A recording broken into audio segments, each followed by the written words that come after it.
आदर्श विद्या मंदिर सोनई मध्ये मराठी भाषा गौरव दिन साजरा। आदर्श विद्या मंदिर सोनई येथे मराठी भाषा दिन उत्साहात साजरा करण्यात आला। कार्यक्रमाच्या अध्यक्षस्थानी विद्यालयाचे मुख्याध्यापक श्री खेसमाळसकर सर होते। कार्यक्रमाचे प्रास्ताविक श्रीमती गुगे मॅडम यांनी केले।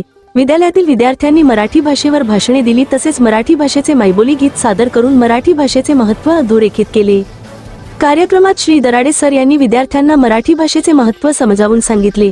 तसेच मराठी विषयाचे ज्येष्ठ अध्यापक श्री खेसमाळसकर सर यांनी मराठी भाषेचे विविध दाखले देत तिचे जतन व संवर्धन कसे केले पाहिजे याबाबत मार्गदर्शन केले।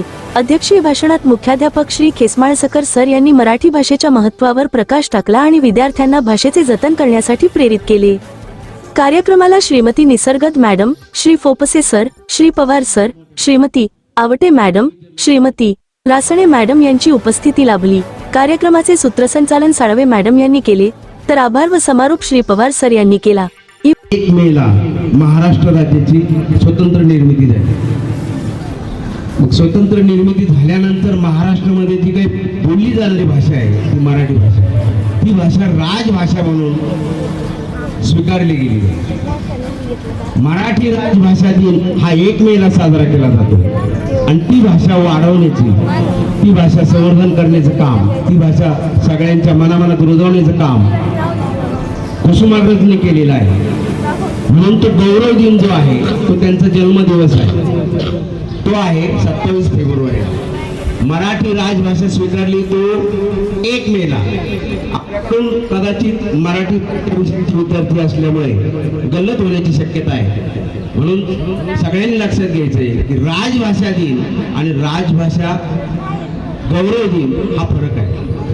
राजभाषा दिन कधी साजरा केला जातो? 1 मेला। त्याचं कारण काय? महाराष्ट्र राज्य स्वतंत्र निर्माण झालं आणि मराठी भाषेतून राज्यकारभार केला गेला, म्हणून ती राजभाषा आपली जी मराठी आहे ती स्वीकारलेली आहे। आता कुसुमाग्रजाचा जन्मदिवसच का स्वीकारला? त्याचं कारण आहे की साहित्य क्षेत्रामध्ये त्यांनी ज्यांनी काही लेखन केलं असेल, मग नाटक लिहिलं, कथा लिहिल्या, कादंबऱ्या लिहिल्या, ललित लेख लिहिले, स्फुट लेख लिहिले, अनेक काही ज्यांनी ज्यांनी लेखन केलं त्या साहित्य क्षेत्रातला सर्वात मोठा जर पुरस्कार कोणता असेल तर ज्ञानपीठ आहे। आणि मग मराठी भाषेमध्ये आतापर्यंत कोणाकोणाला पुरस्कार मिळाले?